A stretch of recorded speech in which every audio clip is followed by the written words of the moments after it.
Hey guys, True Grit Scout Bulletproof Saws. I'm doing something kind of backwards today.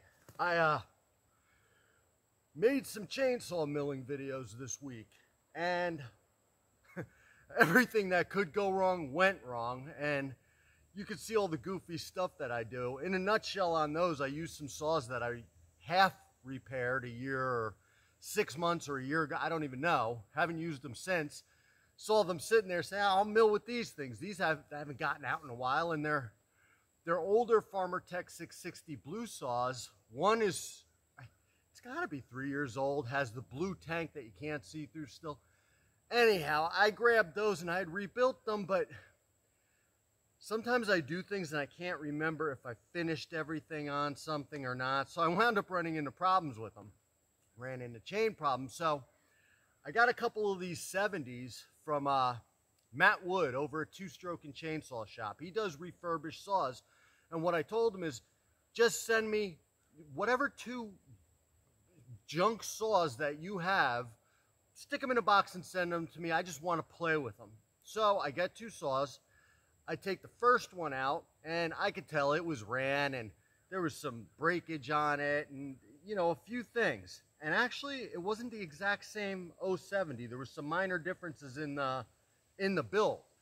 I think it may have been an older one, and I think it may have been abused. So I put that thing right in the chainsaw mill and blow it up on my first pass. It's kind of funny. I wasn't getting a really good vibe on the 70. I was like, that's not a lot of power. It's not as much power as I expected. From the get-go, it was meh. Anyhow, fast forward, I grabbed this other one. I finished the cut. I have 2 inches left on a cut. I said, I'm going to use that other 70 and finish it. So brand new, throw this one right in the mill, which I don't recommend anybody do to a saw. Buck wood with the saw for a while. Don't throw it right into the mill, but whatever. So I just finish up the cut with this saw, no problem. Feels different. Compression's different. Everything's different. I'm like, this is a different saw. Like, that other one must have had more problems than I realized. So fast forward, I come down, I said, I want to just take a couple cuts because I want to buck with this one before I throw it to the torture test. I want to run it. I go to make a cut with this saw yesterday, and it kicks in the high gear, and I'm like, whoa, that's not even the same saw as that other 70. So you're going to see a video, and I'm going to put it out. I got a lot to upload, actually. I'll be putting that out, but you're going to wind up seeing this video first because it's supposed to be a short little quick video where those are longer videos.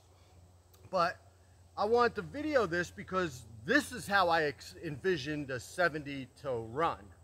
I got a 42-inch 404 bar and chain setup on it. I like 404 a lot for different things, especially milling with bigger bars, although I do use 3/8.63 up to, say, 56. 404, bigger cutters, stronger chain, bigger chips, the whole 9. So this is a nice big bar. I'm gonna mill some little slabs off of here, but this piece here sticks out and I could get rid of it. And you can see it's not the biggest piece in the world. I got too much bar and chain for it, but the only bars and chains I have for a 14 millimeter bar studs is this one or a 72-inch bar. Those are our choices. So this is what went on because I could halfway lift it. Anyhow, I'm going to pause you guys. I'm going to start this. Actually, I'll start this up. Then I'll pause you guys just so you can see how it starts. And then I'll warm it up just a little bit. Then I'll unpause you and I'll make a couple cuts because the way it sounded yesterday, wow, that was a different saw. Anyhow, it was pretty exciting. Let me see if I get this started. I ran it just for a minute to warm it up before, so I would think it started on the second pull today. Like, I mean, I couldn't believe it. I got a little compression on that piston, and I just pulled and started right up. Pause you for a sec, guys, and then we'll take a couple cuts. We're halfway warm, guys. We'll see what we got. See if it was like yesterday. It ran, and then it started running.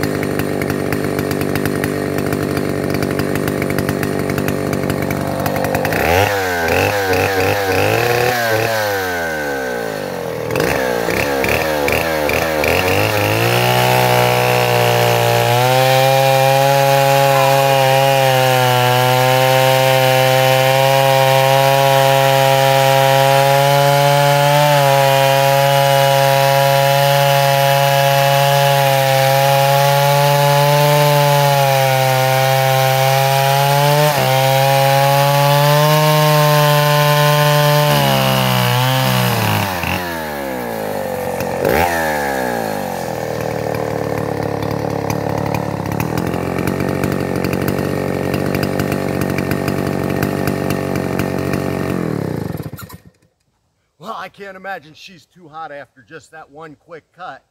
Again, I don't know.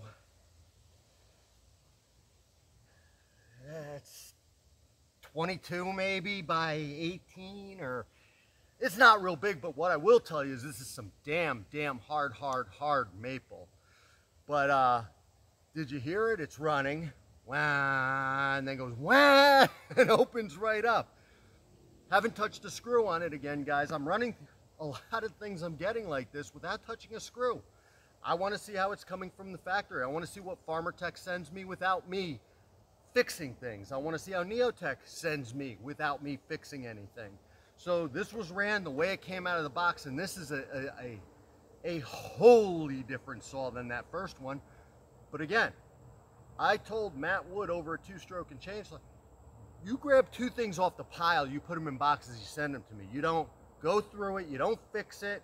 So these are not, this is what he gets in before he refurbishes them. So then when he goes through them, you know what you're getting. So I got one that's in essence really a part saw, and I'm curious to break into that one. I don't know when I will. And then I got one that he could probably see didn't have any time on it, was in a little bit better shape.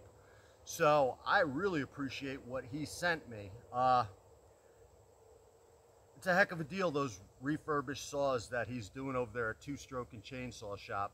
And he's right outside of Binghamton, New York, so he's not an hour away from me.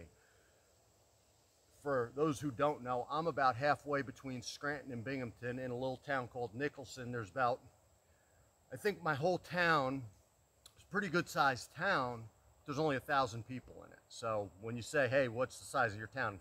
10,000, 20,000, 30,000 people. Well, we have 1,000. So it's kind of quiet here. Anyhow, guys, I just wanted to show you that. I have a video to upload that. I almost felt bad if I was going to put the other video up first because it was not indicative of what this saw is. It's a beast. I took one cut with it now, and I'll tell you this, these things vibrate. I should have wore gloves. My hands are shot to begin with, but that vibration, maybe it will help them. I don't know, maybe it's good for my hands. But, you know, it's a different animal than a 660 or an 880. This is an old 40 or 50-year-old design, and it's absolutely amazing, guys. I am so happy to have this saw to play with. I can't even tell you. It's not something you're going to do a whole lot with other than maybe milling. I think I'd like to try to pull the 72-inch bar with just this power head once I get some time on it and get it broken in and dialed in the way I want it, and see how this will do with the 72, because, you know, my friend Greg Chappie, some of you guys know him from the Facebook groups, he's, you know, we've been building 66s together for years now, and he took his 72-inch 404 chain with the helper handle on the bar, the 72-inch bar, on a 660, and he ran cuts with it, with just a 660. They're built 660s. They're not what you buy, you know, they're not like the pre-builts that I started selling, but they're a built saw, like my usual stuff. But I'll tell you what, it pulled it, and it did a respectable job for a 660 pulling a 72-inch bar, when I'm pretty sure Stihl says nothing over a 42, and there's a few reasons for that, you know, bar studs being strong enough to support the weight and clutch and everything else. It's not something I would do all the time, but it's fun to show that your saw can do it. Anyhow, guys, I rambled on too long. Little Neotec, they call it the NS80-105. It's really a Stihl 070, and fuck, I love it. It's like holding on to a 60s mini bike in your hands. True Grit Scott, Bulletproof Sauce. Thanks for watching, guys. Stay safe.